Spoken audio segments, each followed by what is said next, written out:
And so then you move from, okay, can I find the setup, to now I found it, but you're waiting for that pitch, right? Like, it's like once you learn that you can hit a curveball or a fastball or a slider or whatever, it's like, but what's your pitch? Like, you want the one you can hit for a home run. You don't want to swing at everything, right? Like, just because you can hit it doesn't mean you should hit it. Right. And that's kind of the next phase. It's like once you start to identify the setups, then you start to filter down and say, okay, how can I find the cream of the crop?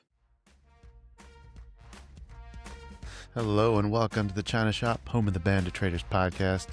Today's episode is going to be a little different, so we're going to listen in on a call as trader Cam teaches the exact framework he uses to evaluate trades to our longtime friend Joel MC. Now, Cam has spent more than a decade developing a rules-based approach built around price action, institutional behavior, and most importantly, strict risk management. In this conversation with Joel, he breaks down the 5 rules he uses to identify high probability setups, rules that work across stocks, ETFs, and even commodities and crypto.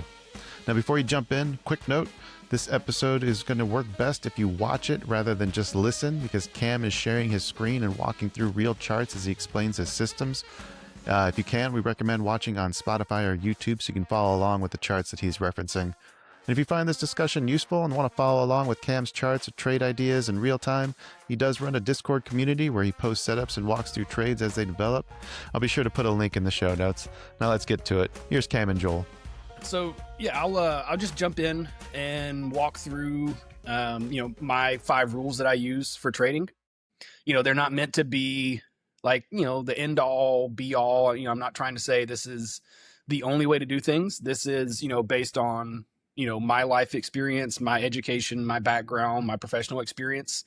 This is kind of my sight line. This is how things line up for me and how I view things.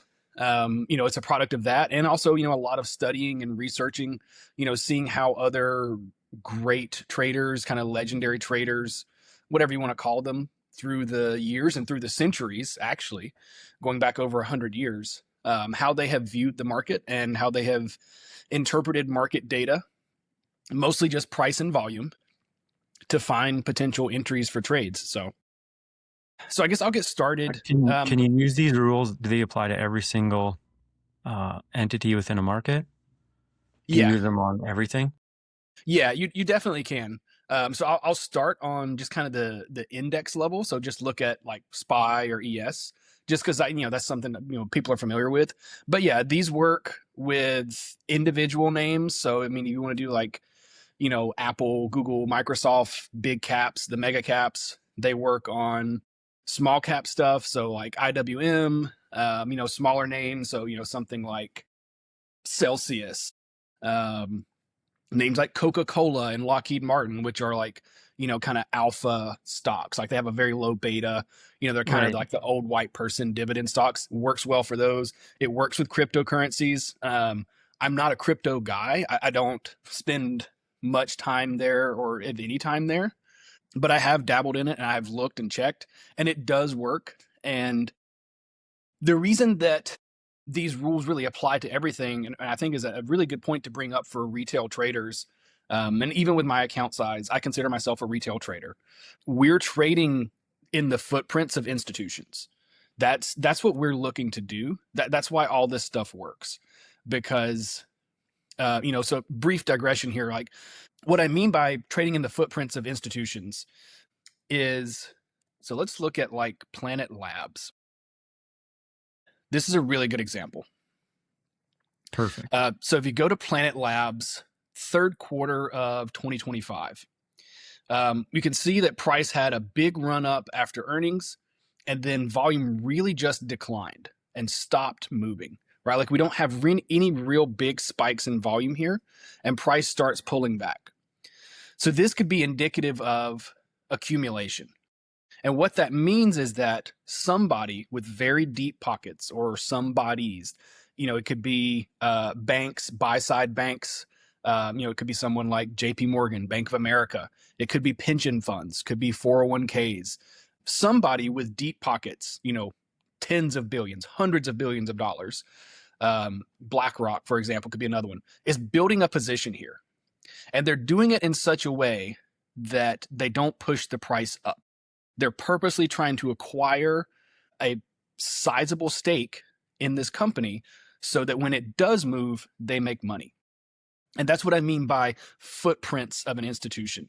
And I call it that. And the reason I bring this chart up is because you kind of have, if you think about what a footprint is, it's a depression in the soil, in the sand. And so on the outside, you're going to have these high spots. You're going to have peaks. And then in the middle, you're going to have the footprint itself, this depression. And so if you kind of think about that conceptually here on the chart, you have on the left side on one earnings candle, this really high spike in volume, and then it's depression, and then a really high spike in volume on the other side. So if you were just looking at this from a two-dimensional perspective, right, like not top down, but kind of side on, that's kind of what a footprint would look like. So that's 100%. Why I say that. Yeah. And that's why these work. As retail traders, we know we can't move the market, but when BlackRock takes a position in a company, they'll move the market.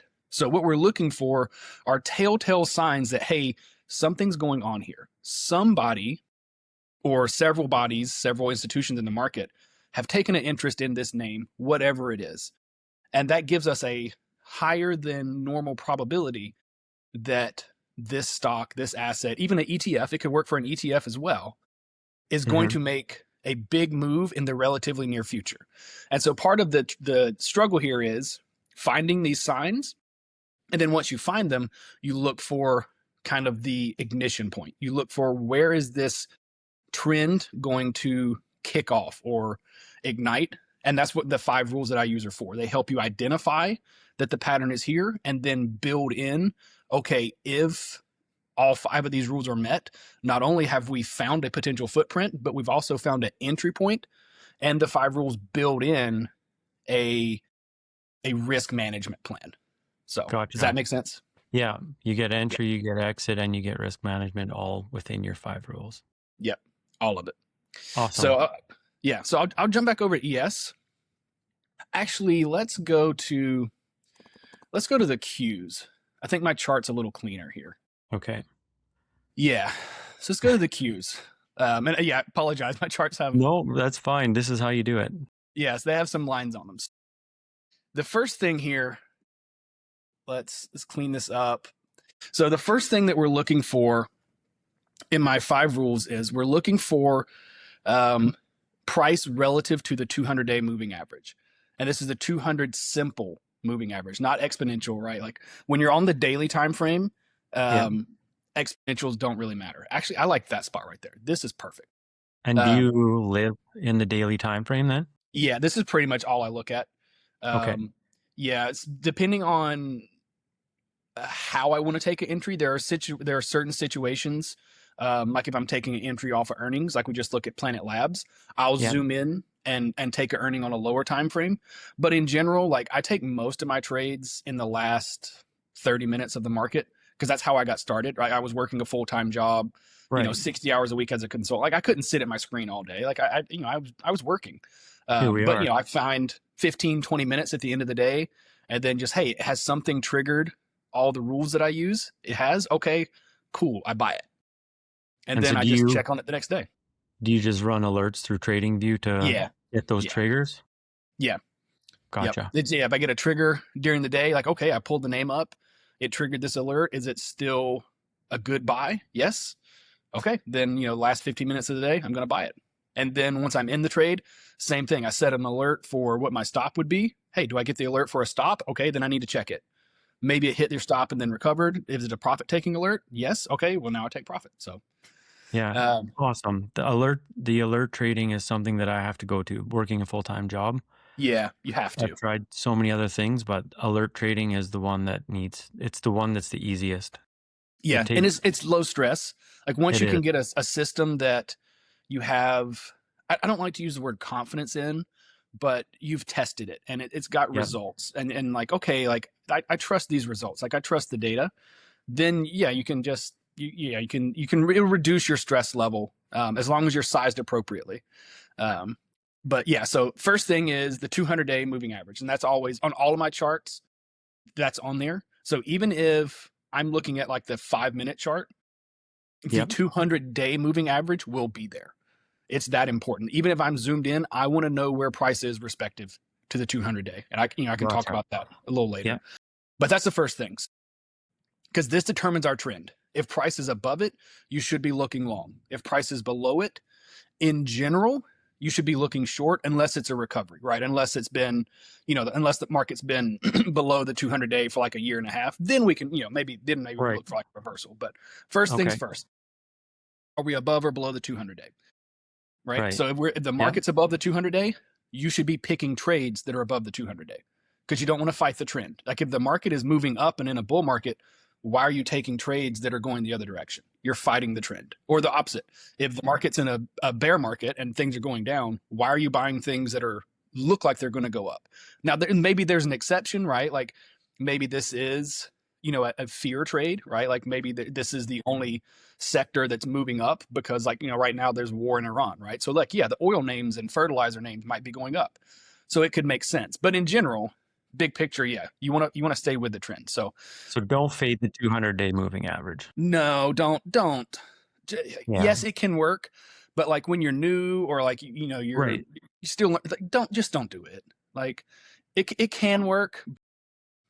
Just make it a rule. Don't fade the 200-day and end it there. And and that's the trick with trading. It's like you want to keep the probabilities on your side. And it's thinking about like, in school when you're learning, grammar rules or rules for like, addition, subtraction or algebra, right? Like learn how the rules work first, learn why they're there, or even like at your job, right? Like, no, we have a system for a reason, right? Like don't start coming in here and telling us what we should do. You don't even know what the hell we do. Learn the safety protocols, learn why we have these rules. And then once you've been here for a few years, if you notice like, hey, I think we could maybe bend this rule in this specific instance, then you can do it. But when you're just starting out, right, like just shut up and follow the rules, right? Like you don't know anything. Exactly. Yeah, it'll save you money. First rule is there. 200. The other question I have for the 200-day, do you care how far away it is? Like some of those you could be like at the peak where you've got your downward trend line drawn. You're a long ways away from a 200-day to be trying to take a trade. That can matter. Yeah, that can matter. That'll get into a couple of the other rules that I have. We'll give kind of context to that. Okay. It's one of those things like it matters until it doesn't. Fair enough. I hate that. Like, yeah, it's a consultant answer, but like it matters until it doesn't. A lot of people think that that's kind of a bad thing. Right? Like when you see something that's in a really strong trend and like the RSI is at 90, like it has to pull back. And it's like, no, it doesn't, right? Things that are going up tend to keep going up, right? Like, and you think about it this way, like with sports or something like, right? Like if you've got a team, whatever it is, right? Like you're Canadian, right? So like you've got a hockey team, right? And let's say like you can pull up a team, right? And you get Mark Messier and Gretzky all on the same team. And right? Like, I mean, they're going to win a lot of fucking games. Does that mean like when they've won 95% of the games, you should start betting that they lose? No, well, they won 95% of the games for a reason. They're better than everybody else. Right. They're going to keep on winning. And so that's kind of the idea is that like, no, stocks that are winning tend to keep on winning until they don't, right? Until the trend breaks. So you can bring in fundamentals at that point too. Potentially. I mean, look at the stats of each player, essentially, right? Kind of, yeah. I got so, you. But yeah, so the next rules, we want to look for a level of price support. So price support for me is defined as 3 interactions at a price level from one direction, so from either up or down, and 1 interaction from the opposite direction. So we want to see either 3 interactions from above where price falls and then gets bought up and supported, and 1 interaction from below. So here on this chart, we're looking at like, call it 440, call it 443. That's close enough. So we have an interaction here, 6 September. We have 1 to August, and we have 1 like 31 May, right? Like they're pretty close. And then we could even say we have 1 here, 15 May. And then if we go back, we have, several here. 1, 2, 3, 4, 5 from below. Right. So the reason I use that is this is a signal that somebody or bodies is very interested in price in this area. Ideally, the best levels, you get really strong wicks here. So you get a touch to the level and then you get a really strong reaction, price getting bought up very hard. that potentially tells you that there was a very big block of orders sitting here and it got triggered. And so price got bought up really hard. Now, the thing there is like, okay, kind of not the assumption, but the kind of working premise is in the future, maybe all of these orders didn't get filled. Maybe if price comes back down, there's still some orders left to be filled. And so that's what happened here on the Qs, right? Like price moved up, it came back down. There were more orders to be filled. It got bought up. Now, ultimately overnight, it lost it, but then look, it gets back above it and it gets supported again. It comes back to that level and it gets supported. And so 3 times marks a trend. 2 interactions, that's not a trend. That's just a coincidence for me. But 3, okay, 3 times, now you're kind of triangulating things. And then when you have something from the opposite side, that also kind of supports, again, there's support and resistance here. So that's price support. Okay. The next piece is I'm looking for, and it's kind of 2 things that happen in tandem. I'm looking for lower highs and higher lows. So I want to see the highest price can get start getting lower, and I want to see the lowest price gets start getting higher. So the top side's coming down and the bottom side's coming up. They're compressing. There we go, compression. Yep. Yeah, okay. You're looking for compression. And so here, looking at the Qs, this is the end of 2020 or summer of 2024, right? Like we have a peak around 10 July, price drops, bounces on the 200-day, notably. That's a good sign. And then comes up, tries to make a new high, but can't get as high as it did back in July.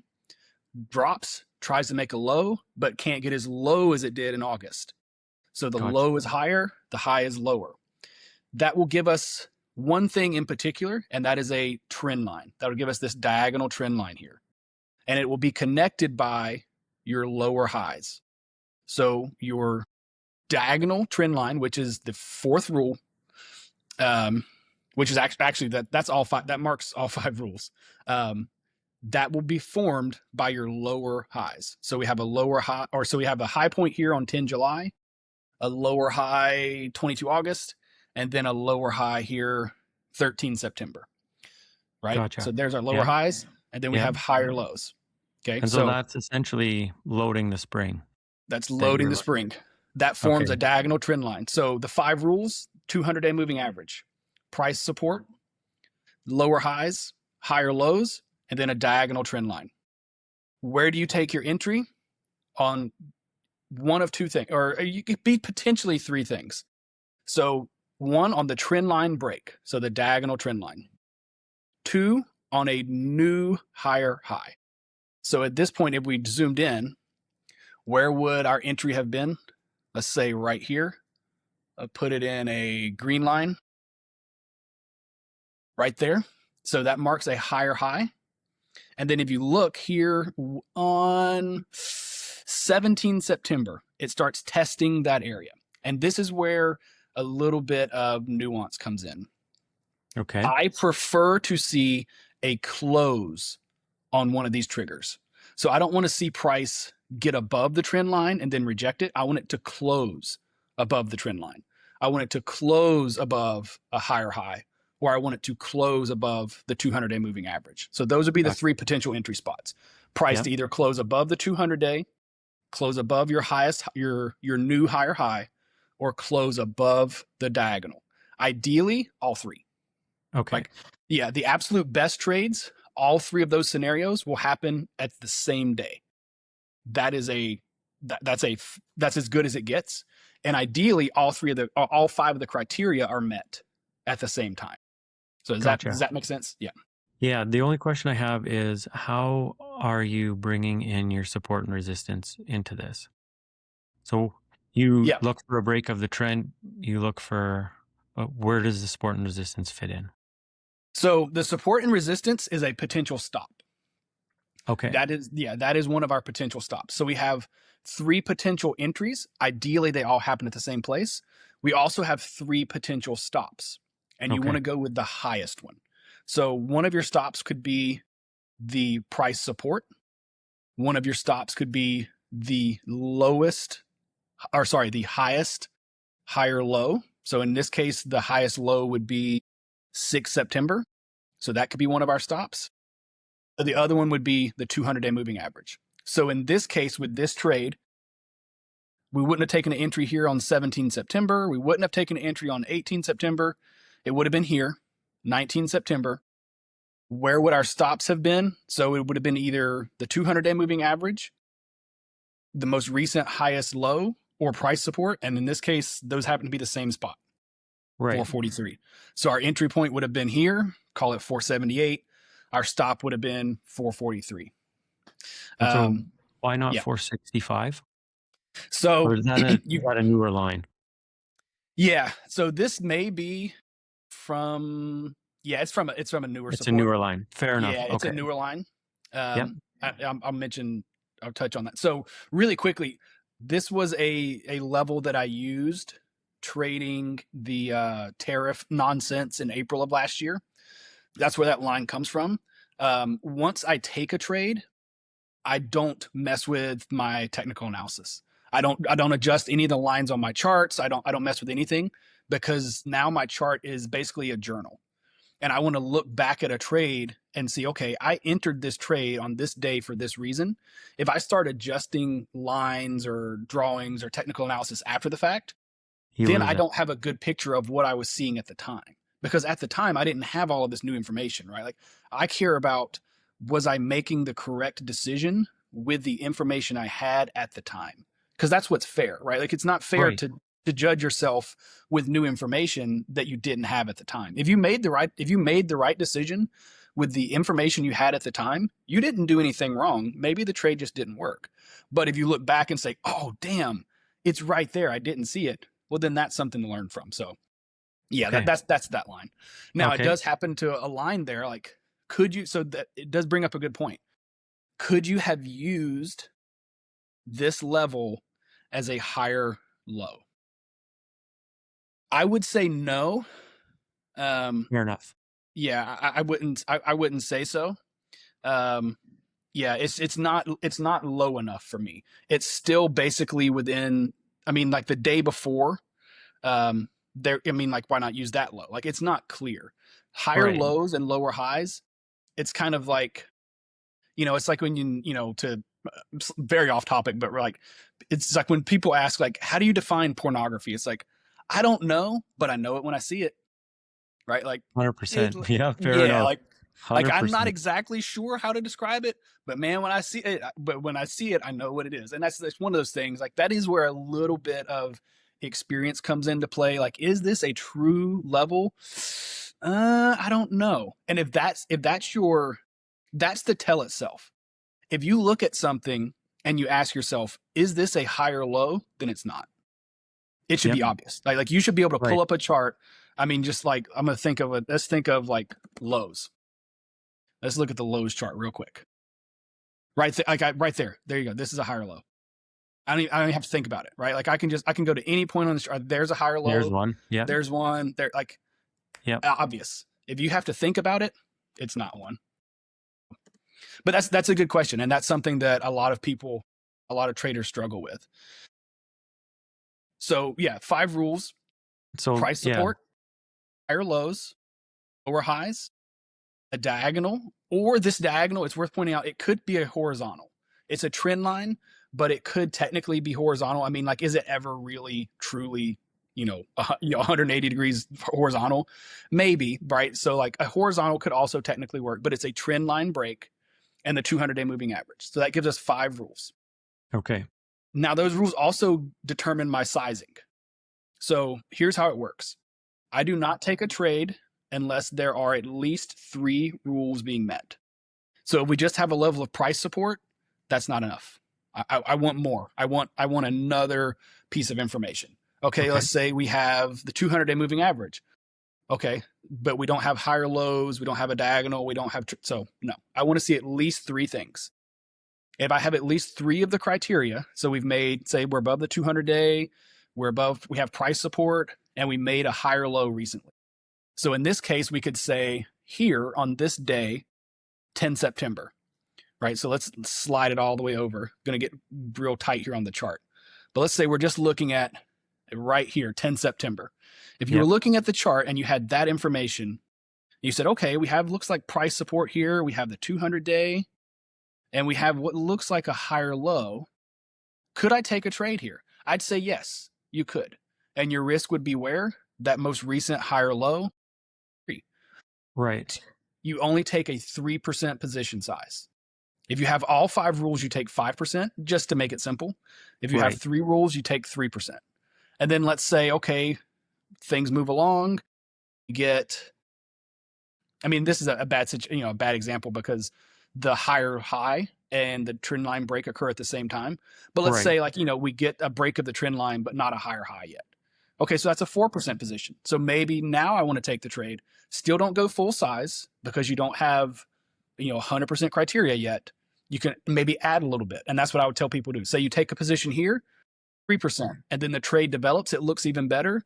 Now maybe, buy some more shares, add on a couple of options. And then when you get your full position, when you really, okay, now we have all of our criteria, then you can go max position size. It doesn't mean you have to, because we could talk about like when you should take, right? Like, right now the market's not great. You shouldn't be taking anything full size right now. But, these rules are kind of built like it determines your sizing for you. It removes the how much size do I take, right? When you're looking there, and especially if you're taking a trade at the end of the day, right? Like maybe you don't have a whole lot of time, right? Because the market's closing in 10 minutes and price is kind of bouncing around a little bit. It's real simple. 3 criteria. What's my sizing? 3%. Boom. Okay. Be done with it. So what would have been your trigger on September 10th? Was it 10th or 6th? That there. Yeah. So if I had taken on September 10th, I would have taken it at the close, a 3% position. Yeah, I would have done that. I would say, okay. Yeah. Is 3%. that your higher high then? That would have been the trigger. So what was your trigger? So the trigger is a higher low because price dropped really hard and then got bought up. And admittedly, this is a little tangential, but I wouldn't like this entry for a higher low. I think it would have been better to wait till September 11th because of this really big down day here. Yeah. So really big days, either up or down, they tend to have unfilled orders at the top. Because if you think about like this really big day, and how big was this day? Like 456 to 444. So yeah, that was a big down day. I mean, that's 8 points on the Qs. That was almost a 2% day. So like price moved 2%. It probably dropped pretty quickly. So there may be some unfilled orders sitting up here. And some people might call this a fair value gap potentially. I would want to wait until this candle gets filled up.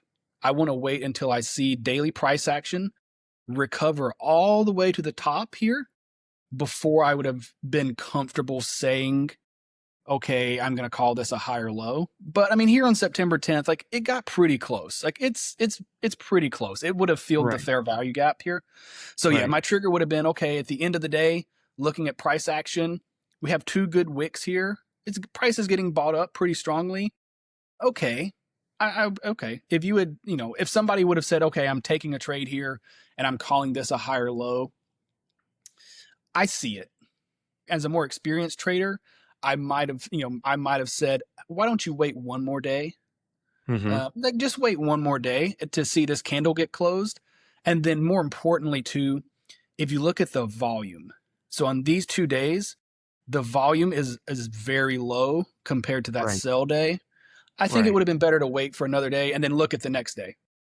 Good candle, good volume. To me, yeah, this confirms. This candle here would have confirmed, yeah, that's a higher low. Okay, now you can take that. Yeah. So that brings my next question. When are you too late to the trade? So you are too late. I would say, so 1, all 5 criteria have to be met. So once all 5 are met, that day you are okay. Unless price moves, you want to look at what's kind of the average trading range, the average daily range over the last like month. Okay. Say it's 3%, right? Yeah. And it's not gonna be 3% on the Qs. Let's say it's 1.5%. So 1.5% above the trigger for all 5 of those rules, you're probably getting to be too far. Right? You're probably so like maybe if you miss it. So like right here, 19 September, that would have been the day when I would have said everything is confirmed. You can take an entry. And then if you look, you got 2 days where price was really kind of within this range. I think you would have been safe to enter. But then here, 26 September, no, price moved up. No, you're too late. So that's one way you could look at it. Look at the average trading range over the last 30 days and essentially stack that on top of the entry trigger.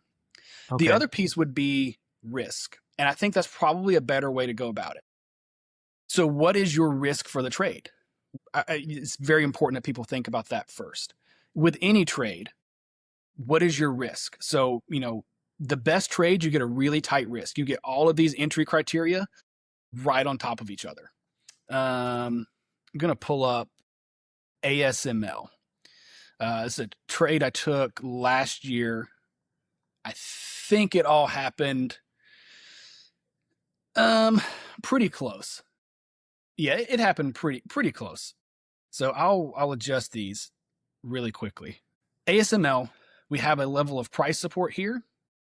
We have 1, 2, 3 here. Price comes up.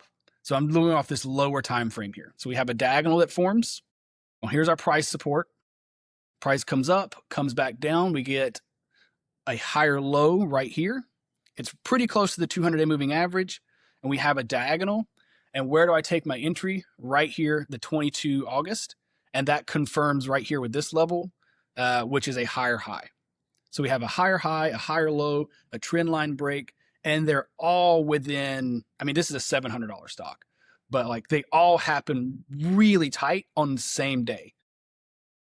Risk is very small. If I risk the low of the previous day, which I was calling my higher low, that entry is 726. My position here was at 745. So again, that's $20, but on a $700 stock, that's like a 0.5% risk. That's right. Nothing. So you want to think about risk. So if you take a trade, even if you're a little late, well, how big of a size were you planning on taking? Right? If your size was going to be small anyway, does it still fit your risk criteria? Right? If you're willing to risk, say, 1% on the trade, you could maybe enter late.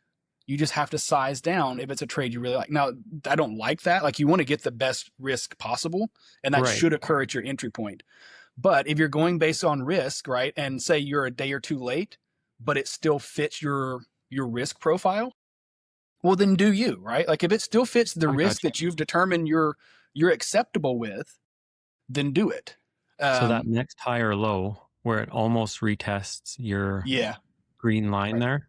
Yeah. Are we late to the party there? Or is that I missed it the first time, now I can try it because my risk is low? Yeah. So that would almost be, like a confirmation. In that case, that's how I would look at it. This confirms to me that this is a good trade because price broke this level, that green line. It moved up and then came back. And what happened? Wick, right here at that green line. That's confirmation. So you could actually take a re-entry there. If you were late to the party, say, hey, I'm going to wait. I missed it. Damn. Well, let me give it a couple of days. Let me give it a couple of days and see if price comes back and tests this level. On the indexes, this will happen fairly regularly. On indexes, you frequently, it will. It'll move a little bit. And institutions basically kind of realize, oh, damn, the market's going to go higher. We need to get everybody to the party. Let all our friends get on the bus before the bus goes. And so then it'll come back and retest that level. And so then you could. And the way you would do that is you just kind of maybe have an alert set here in this area.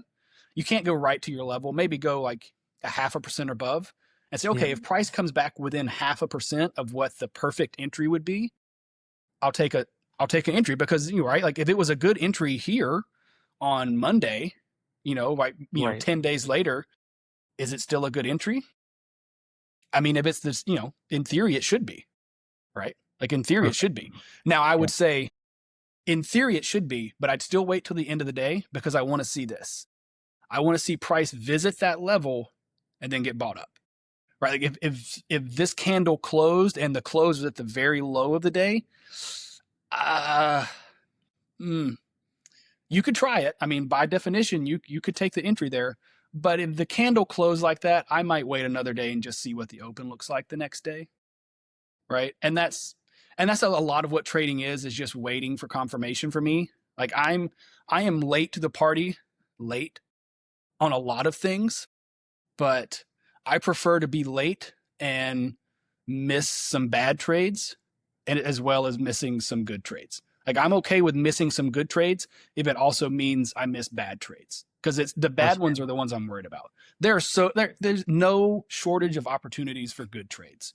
So, but for a young trader, yeah, I understand. Like it can be like, damn, I missed it. And like, well, just be patient. With that, I will say though, and maybe this is a little contradictory to what I just said, but the best trades will not retest. The best trades, when they break, they go. Like your entry, you got one day and it goes. I'll look at one. Oh, well, Planet Labs. We were just talking about it. Planet Labs is a good example. Yeah, Planet Labs right here is a good example. So we started out talking the end of 2024. It broke here on 4 December, and we can run through the 5 rules again on this. Let's do it. Let's run them through. Yeah. So 5 rules here on Planet Labs. What we're looking for is a level of price support. Or, well, first of all, 200-day moving average. Where is it? Okay, it's way above it. Way above it here. Price support. So the line I have marked here is, call it $12. We have 1, 2, 3 interactions here from above, right? So this day, this day, this day. And then we have 1, 2, 3, 4. I mean, a lot, like several here from below. Right. So that gives us a level of price support. And so you would count 2 separate days with a wick. Those are interactions because it didn't close beyond. The wick can be beyond it, but the close we want to see above. Right. Yeah. So you're right there. Okay. The other piece there is I like to see those on at least the weekly time frame. So if we have them like back, so like right here, Thursday, 6 November and Friday, 7 November, they're pretty close together. I would call that one. And then I'd want to see something here. Like I want to see them on the weekly time frame. I want to see 3 weeks with interactions, and then a different week with the interaction from below. So Planet Labs, there's our price support, higher lows. Well, here's a low, 6 September, or is that 8 September? And then here's one, 21 November. And then here's one over a week later, 1 December. So we're making higher lows. We're making higher lows. And importantly there, that's on the monthly level. Across different months, we're making higher lows. Okay, cool. So we have 3 criteria. We have lower highs here. I mean, obviously, like it's drawn here, right? So here's what I was using for my lower high, for my diagonal and my lower highs. So the entry criteria could have been right here, 3 December. That's when you could have taken entry in the trade. I didn't mark this chart because this was an earnings play for me. I played this off of earnings. Okay. And this is getting a little off into the weeds here, but typically when earnings happen within 7 to 10 days, I won't take a position, because within 7 to 10 days, price action can get very skewed. 10 days is the blackout period for insiders to stop buying or selling, so they can no longer make transactions. Right. Well, lots of times they can, or not lots of times, in some instances, insiders, so the CEO, the CFO, members of the board, even employees doing like an employee share purchase program, they can no longer buy what's going on with the company. And if you look here, 10 days before earnings on Planet Labs, there's a big drop in volume. Like there's just on that day, there is a drop off in volume, and then it gets really tight going into earnings. So I usually, even if it meets my criteria, if it's within 1 or 2 days of earnings, I won't take an entry. But it's a good chart to study. The chart is there. We can talk another day about how I did enter here on earnings. I use a different entry criteria. But importantly, we have price support, we have higher lows, we have the 200-day moving average, we have our diagonal. So let's say earnings weren't here. We didn't have earnings. You could have taken an entry right here on 3 December. And then for December, once price got up here, I would say the trade's probably gone. Like you would have had to take it either here or the beginning of the day on 4 December. On Right. this day here, I mean, it moved. It opened at 12. It finished the day at 13. That's a 9% day. Yeah, at that point, like you may be too late. So does that make sense? Absolutely. Yeah. Okay. That's kind of the biggest question that I had was, when are we too late? Yeah, if it's like a 9 or 10% day, you're too late. Perfect. It doesn't mean you can't still get in the trade.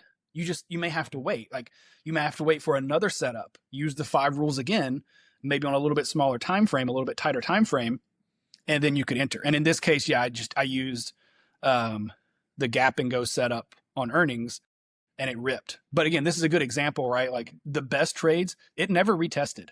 Like it moved and held for a little bit only because of earnings. Right. But then it never came back to this level. It went. And then, yeah, I got into some other positions and now it's forming, a potential another trade. So, and this is a candidate for earnings later this week. This is one we'll be watching in the room here. Right. And so I see you go by you take the first wick on your most recent diagonal line. Okay. You're taking the first wick, the rest of the wicks go through it, but don't close beyond. So you just leave that there. Yeah. And so in this case, again, I don't adjust the lines here, or I really try and avoid adjusting the lines. Yeah. Because when I drew that wick, this is what I had. Right. I had that.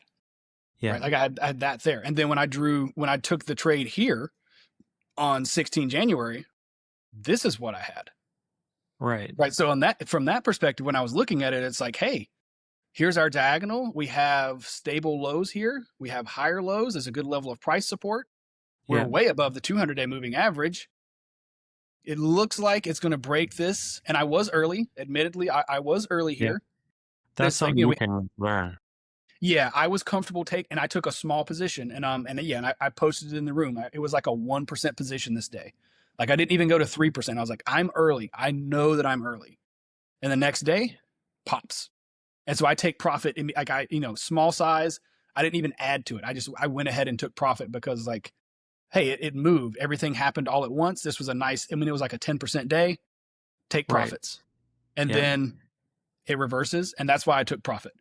It reverses. It came back to the level. I tried to add, and then it's not marked here, but I stopped out the very next day.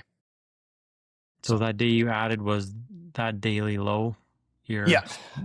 Yeah. I added intraday. It came down here to this level. Basically what we talked about before, it came back to that buy area where like, hey, I bought in this area before.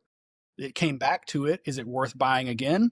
And intraday, we don't have to zoom in, but intraday, it got into that level and then started to recover. So I was like, okay, yeah, let's add back to the trade. But then it failed, and so he stopped out. So and that's a good example, right? Like the trade works until it doesn't. And sometimes that's how it goes. In general, I've found over, almost 11 years now using these rules, the win rate's about 70, 72%. So, and when it wins, average return is, if you just use shares, 35, 38%, the average loss is like 6% or so. So, I mean, that's a good expected value, right? Like you're winning 2.5 times more than you lose. And when you win, you're winning, 5 times more than you lose. So over a large enough sample size, as long as you're being disciplined, following the rules, and you have good selection criteria, you're profitable and you make money. But yeah, there are losses. I don't hide those. I really, really, I try to be as transparent as I can. Like I'm not the kind of, if you're looking for somebody that's like, it's got 100% win rate, like I'm not your guy. I don't know who that person is. Let me know when you find them. He's right? a liar. Like, yeah, he's a liar. Like not even Warren Buffett hits 100%, right? Like, or Stanley Druckenmiller or Mark Minervini or, Christian Qualamagi. Like nobody has 100% win rate.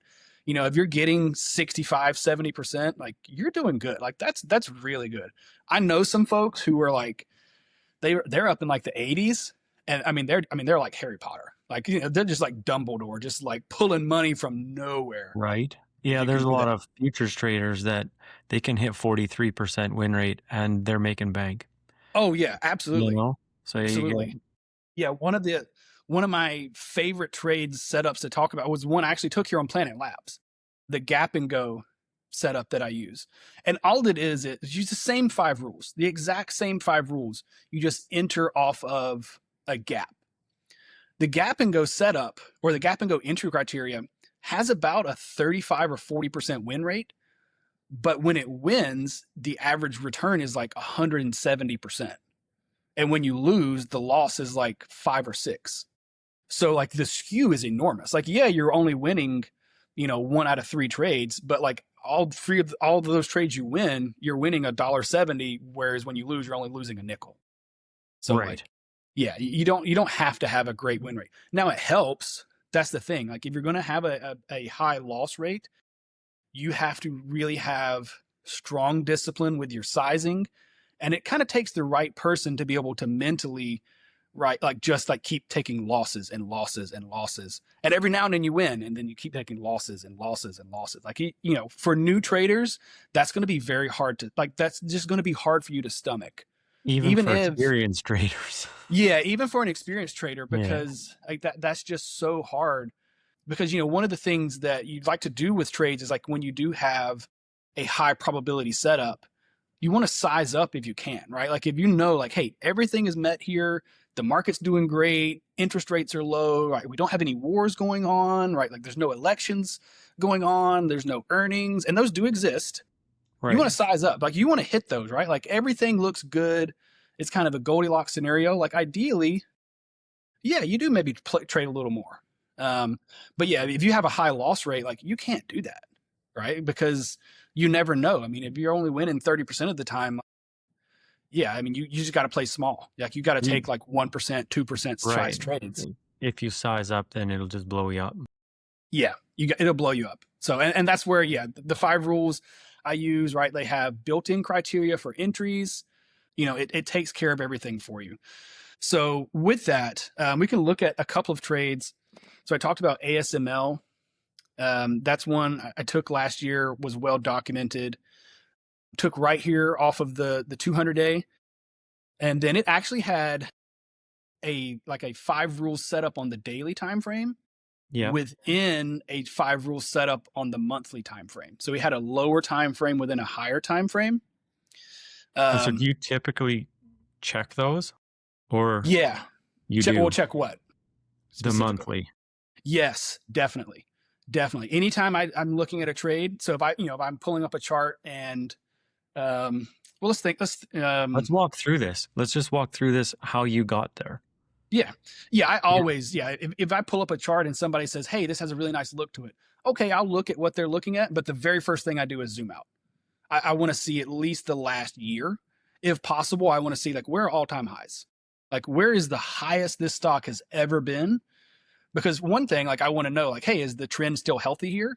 Or is this something like, Celsius or Coinbase, where it's like, okay, yeah, the high is $400, but that was like years ago. In that case, it's Peloton. like, yeah, Peloton's a perfect example. Like, yeah, it topped out at $400, but it's like, I mean, that was like 6 years ago. So it's like, is this really still a good trade to take, right? Because Right. sometimes companies go bankrupt, right? Like sometimes the Right. price is low because it's a company, and you shouldn't be trading companies. So Right. yeah, that's a good example. So yeah, ASML. Yeah, forgive the arrows here, but I entered here, like I talked about earlier. We had price support, made a higher low, we had a diagonal. I took an entry, I added to it when it moved up here. Price Mm-hmm. did pull back. It touched the 200-day, but at this point, here was the information I had. Okay, now we have a higher time frame setup. Now we Right. have this monthly time frame. That's important because the higher time frame that dominates your setup, right? So if you're taking a position based on the daily, the weekly, or the monthly, like you have 3 choices. My entry is this daily pattern, a weekly pattern, or a monthly pattern. I always want the monthly, because Right. that is compression that occurs over a longer period of time. potentially that means an institution or institutions have been accumulating for a longer period of time. And if you think about like how big of a position you could take if you bought just one share a day for, 12 months, or in some cases 12 years. I've taken trades that took 12 years to develop. GE is a good example. Yeah. Like the accumulation period could be huge there versus, if it's just, 20 or 30 days. I mean, that could still be plenty enough to give fuel to a stock. But the bigger the accumulation phase, the bigger that consolidation, the higher the potential for it to move up. So ASML, yeah, it had the higher time frame.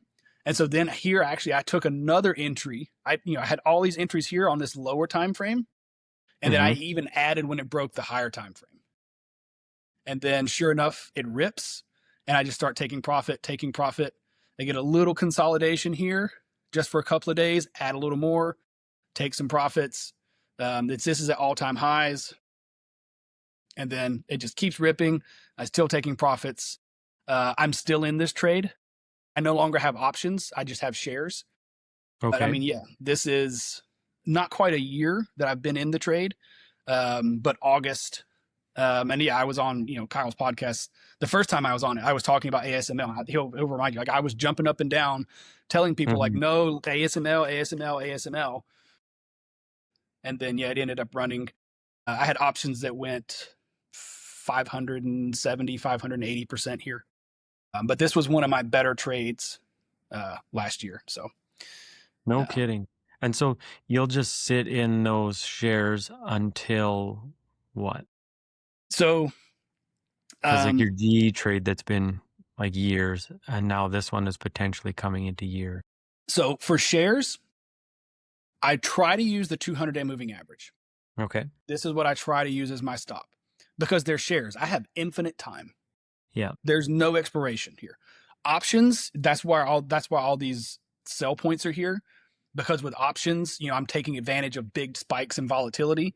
Like if price moves 15% in a day, you're going to have expansion in the price from the price or the contract price from the share price moving, but you're also going to get volatility expansion because it's moving so quickly. You're going to get some gamma expansion, right? So I'm taking advantage of all those things because if price goes sideways, well, your option will actually start to decay because of gamma and volatility, and then also time decay. So right, yeah.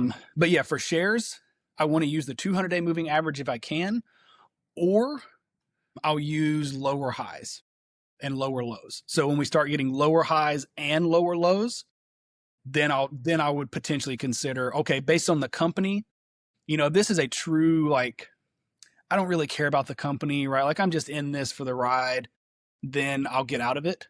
ASML, this is where fundamentals come into play a little bit. So ASML has a monopoly on photolithography. Photolithography is used in making semiconductors. Specifically, the process they use is critical to AI supporting chips. So NVIDIA cannot make a product without ASML. And ASML is the only company in the world, at least as of today, that can do what they do.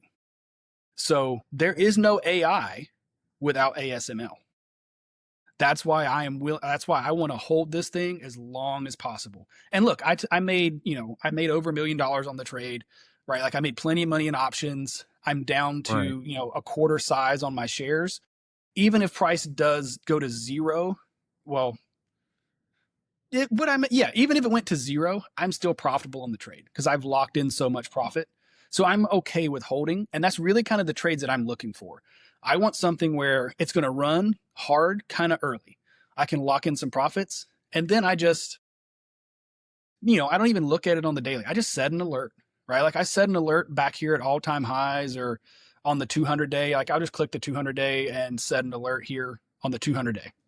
Right. And I don't even check it. And it just goes. And that's kind of like GE. It's a good one I mentioned to pull up.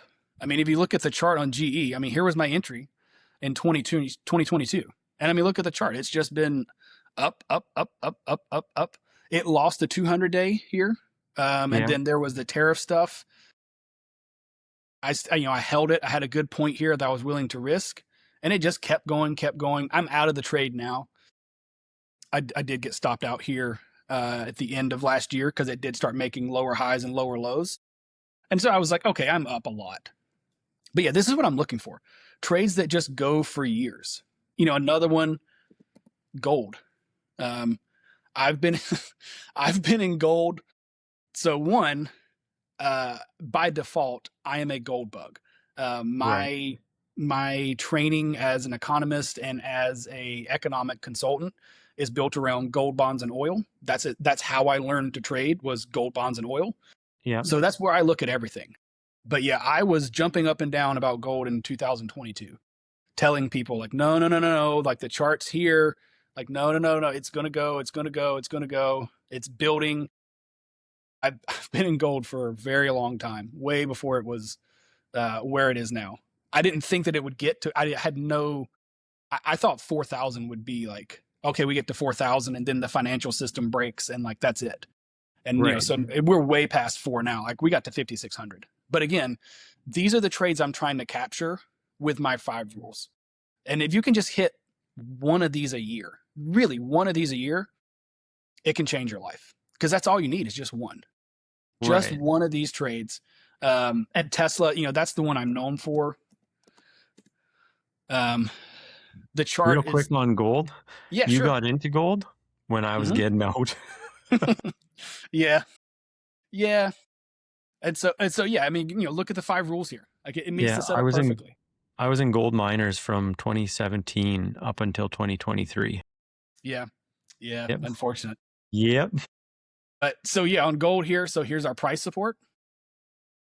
Goes back here. Here's our price support. An important distinction here. This is going to bring up.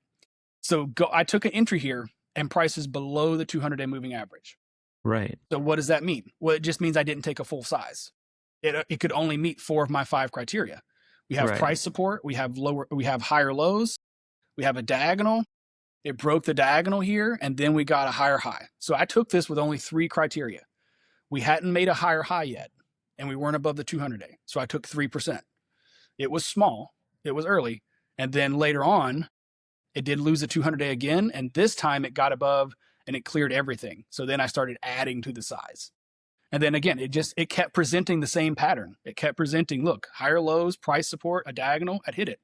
Higher lows, price support, a diagonal, I'd hit it.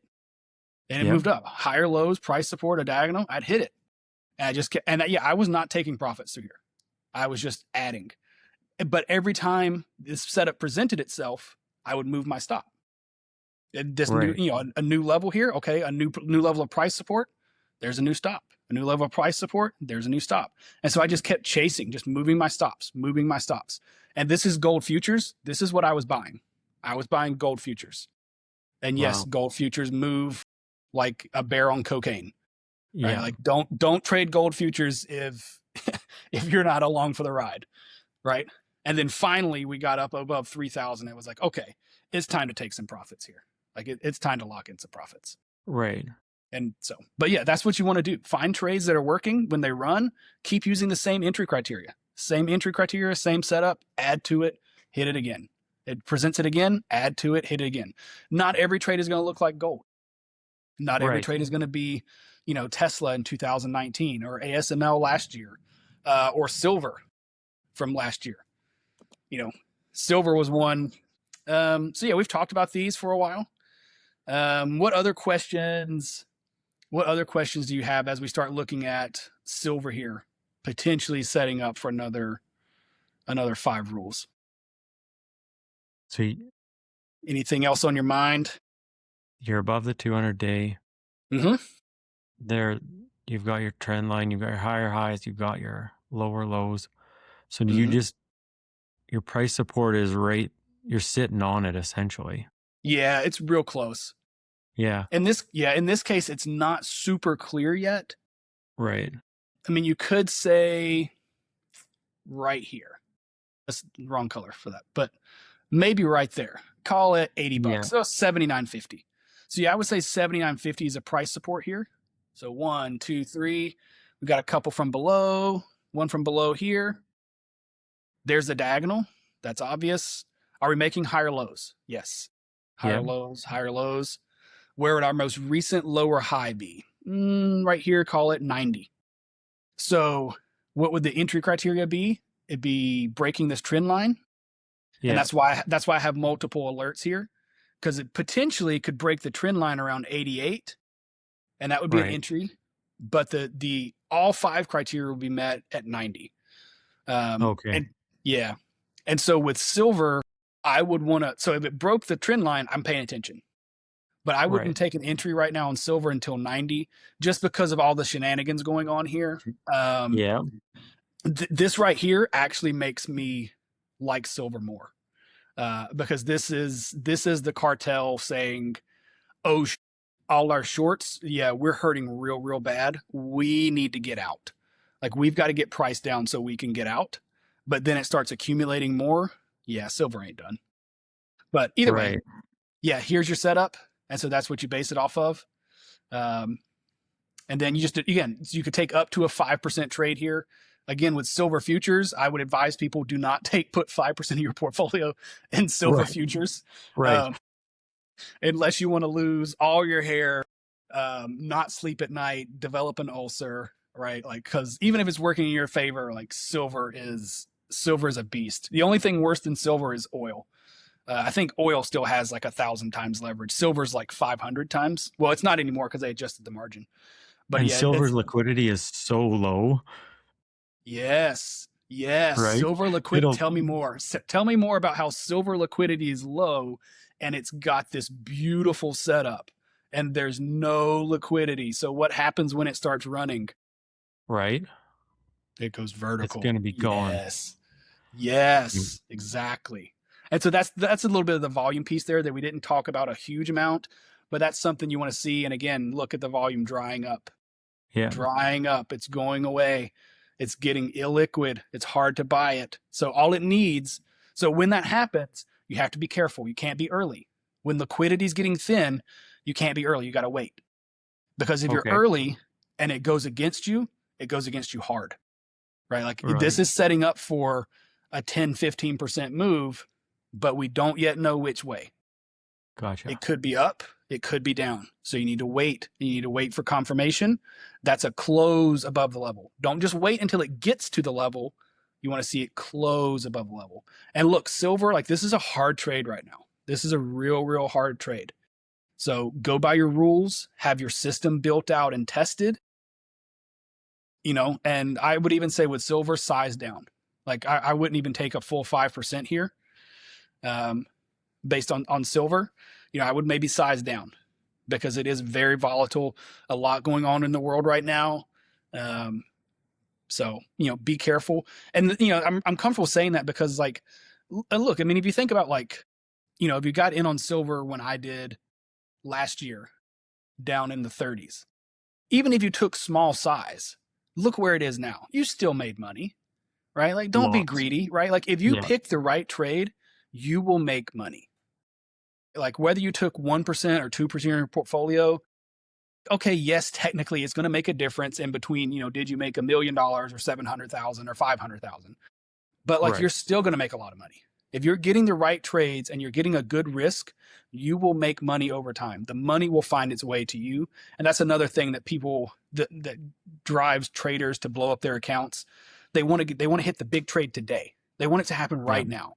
100%. You have to let the trades come to you, right? Like if you're looking at the right names, you have the right setups, and you're disciplined with your risk, the good trades will find you, right? Like they'll make their way to you. You'll take them and you'll make money. And like it's frustrating. I remember, struggling with trading at first. It's one of those things. It's like an exponential curve. It's slow at first, and then one day it doubles. And then it doubles, and then like it's slow at first, and then it's all of a sudden it starts happening. Right. And that's the part that, people they can't make it through that slow phase where you're just, 1% here, 2% there, 10% here, 1% there. But yeah, I'll stop there and see. Like, you went through a few things. You have any other questions? Anything else on your mind? Not on the 5 rules. I think that's a great setup for where we're going to go to next. Yeah. And again, for starting out, just start with shares, right? Like I do play with options, not when VIX is where it is now. So if we, just really quickly, VIX is up in the upper 20s. You do not touch you do not long options here. You can sell options. You can sell puts and things. But yeah, when VIX is looking like this, you stick to shares. Don't do options. It's just not worth it. So stick to shares when you get started. You know, the 5 rules I use, they can work for anything. Crypto, ETFs, so like ARCG, right? Like it's the ETF. 5 rules could work here. They could work on. See, I charted it. You've even I didn't charted take any it. of the, Yeah. Yeah, I charted it right here. It works. I didn't take any of these trades because they didn't. There were just better trades in the market, and that's what eventually what you get to, right? Like you start seeing, okay, here's the setup. Here's the setup, and so then you move from okay, can I find the setup to now I found it, but you're waiting for that pitch, right? Like it's like once you learn that you can hit a curveball or a fastball or a slider or whatever, it's like, but what's your pitch? Like you want the one you can hit for a home run. You don't want to swing at everything, right? Like just because you can hit it doesn't mean you should hit it. Right. And that's kind of the next phase. It's like once you start to identify the setups, then you start to filter down and say, okay, how can I find the cream of the crop? Because I'm not trying to take 100 trades. I want to take 1 trade. Like I don't want to take 100 trades to make $1 million. I want 1 or 2. Right. Yeah, totally. Yeah. I agree. Yeah, I think it, obviously it's biased, right? Like it's my system, but it's built on everything, and I think if you look at what other traders are doing, even outside of their terminology, I think profitable traders and people who have figured it out, like we all see the same stuff. Like we're looking for higher lows, higher highs. You're looking for price compression. You're looking for volume compression. And then you're just looking for a trigger. You're looking for at some point, there's a change in sentiment. There's a change in price and it's explosive. And that's when you take your entry, right? Like pretty much everybody's looking for the same thing. We all kind of call it something different based on our life experience. So, yeah. But yeah, I think that's a good stopping point for now. Yeah. We went through a lot. Yeah, hopefully it makes sense. Yeah. This was like, I've watched all of your videos, but this was really good. Good. Being able to stop you mid video and say, but what about this? Yeah. That's super helpful. Yeah. Yeah. And I encourage that. Yeah. Like challenge me. I don't get this interaction like you're on every morning while I'm at work. Yeah. And so, to have this interaction has been awesome. I appreciate it. Yeah, absolutely. I'm very looking forward to this. I hope that you'll get as much from it as I will, because I know what I'm going to get out of it. Yeah. All right, that was Cam walking through the framework he's developed over more than a decade of trading. One of the biggest takeaways from this conversation is that the system isn't about predicting every market move. It's about stacking probabilities, managing risk, and waiting for the right setups to appear. Cam even points out that sometimes one great trade a year can make a massive difference, assuming you can catch it, manage it properly. If you want to learn more about Cam's approach or see the charts and setups he's watching in real time, you can join his Discord community. We'll include links in the show notes, so you can check that out if you want to dive deeper. And as always, if you enjoyed this conversation, make sure you follow the show. We'll have more episodes breaking down market strategies and the people behind them soon. But until then, thanks for listening, and we'll see you next time.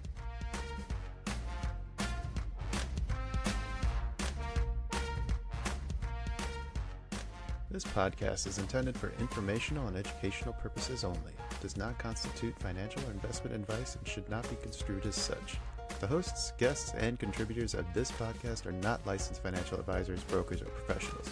Any trading or investment decisions made based on the content of this podcast are solely at the listener's discretion and risk. Trading and investing in financial markets carry inherent risks, and past performance is not indicative of future results. Listeners should conduct their own research and seek advice from qualified financial professionals before making any financial decisions. The views, opinions, and information shared in this podcast are those of the individual contributors and do not necessarily reflect the views or policies of the podcast creators or associated organizations.